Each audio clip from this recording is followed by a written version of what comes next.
So in a recent interview with ABC News, President Trump gave us some insight as to what he thinks about torture. And he confirmed what we suspected, that he is a morally bankrupt tyrant who wants U.S. policy on torture to be comparable to that of ISIS. Take a look. Mr. President, you told me during one of the debates that you would bring back waterboarding and a hell of a lot worse. I would do what I would do. I want to keep our country safe. I want to keep our country safe. What does that mean? When they're shooting, when they're chopping off the heads of our people and other people, when they're chopping off the heads of people because they happen to be a Christian in the Middle East, when ISIS is doing things that nobody has ever heard of since medieval times, would I feel strongly about waterboarding? As far as I'm concerned, we have to fight fire with fire. Now, with that being said, I'm going with General Mattis. I'm going with my secretary because I think Pompeo is going to be phenomenal. I'm going to go with what they say. But I have spoken as recently as 24 hours ago with people at the highest level of intelligence, and I asked them the question, does it work? Does torture work? And the answer was yes, absolutely. You're now the president. Do you want waterboarding? I don't want people to chop off the citizens or anybody's heads in the Middle East, okay? Because they're Christian or Muslim or anything else. I don't want, look, now they chop them off and they put them on camera and they send them all over the world. So we have that, and we're not allowed to do anything. We're not playing on an even field. I will say this. I will rely on Pompeo and Mattis and my group. And if they don't want to do, that's fine. If they do want to do, then I will work toward that end. I want to do everything within the bounds of what you're allowed to do legally. But do I feel it works? Absolutely, I feel it works. You just watched a sitting president advocate for torture, publicly.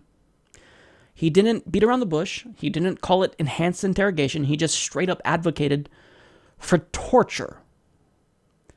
That made me feel queasy. This is a new low for America. And he states, when ISIS is doing things that nobody has ever heard of since medieval times, would I feel strongly about waterboarding?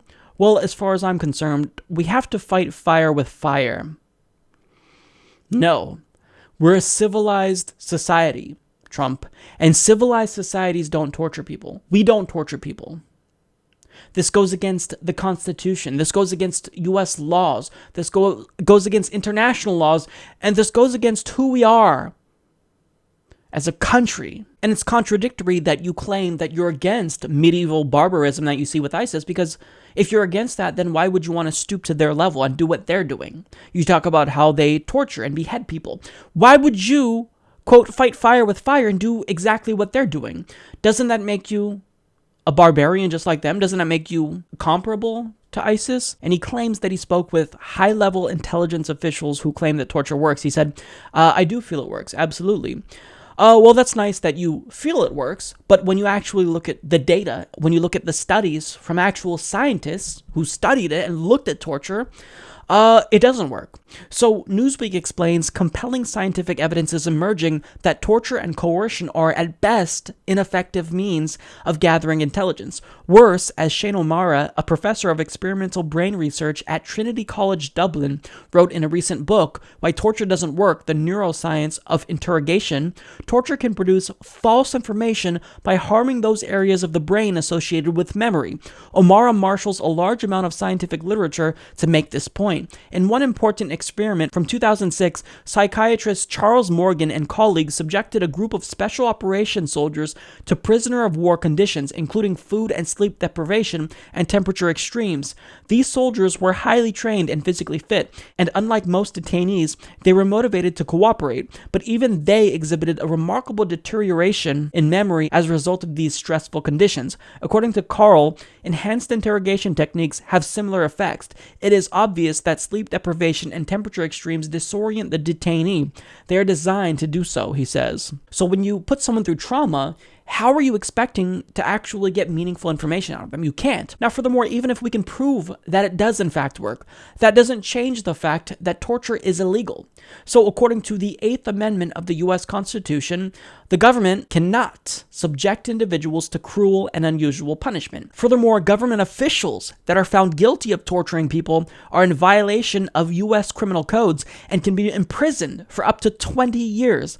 And under Common Article 3 of the Geneva Conventions, torture torture is considered a grave breach to international humanitarian law, and it's also considered a crime against humanity under international criminal laws. So keeping that in mind, Donald Trump said that he wants to permit torture to the extent that the law allows it. Well, the discussion is over. It's not allowed under the law. You can't do it. If you torture people, if you waterboard people, that is torture, then you are violating not just U.S. laws and the U.S. Constitution, but international laws. So there's no such thing as permitting torture to the extent that the law allows it. It's not allowed. It is expressly prohibited in the Constitution that our founders codified that you claim to care about. And the fact that we're still talking about torture in 2017, it's really demoralizing. No matter how you slice it, there's no scientific, moral, or legal justifications that should excuse torture. It's wrong, and it's illegal, and we shouldn't do it because we're civilized beings. And part of me wants to blame Obama for this, because when I voted for Obama, I fully expected him to prosecute George W. Bush for carrying out this horrendous war crime, but since Obama did not have the spine to prosecute George Bush, now future administrations, they're going to think it's okay. And Trump is going to torture because he knows the next spineless Democrat that takes office after him, well, they're not going to have the desire to prosecute him because they're going to commit war crimes too. So we have to stop somewhere. We have to take a stand and say enough is enough. Torture is not allowed. Now, thankfully, there are people who are speaking out against Donald Trump and his stance that is pro-torture. One of them is John McCain, and I'm against John McCain in many ways, but I'm with him on this. John McCain says that he will try to stop Trump, and Bernie Sanders is someone else who's vowing to fight against Trump. So Bernie Sanders, being the voice of reason, released this statement. He said, "Does Donald Trump really want to defy the Geneva Convention and international law and make torture an official policy of the United States government?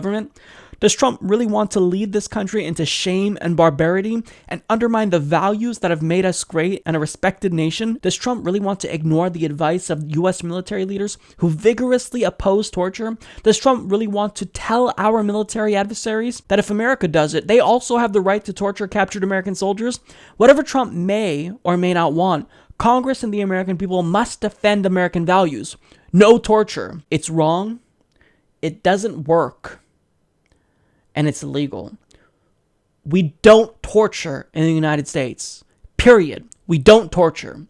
If we're a civilized nation, like we say we are, then we don't torture." Support this podcast by joining the independent progressive media revolution today at humanistreport.com.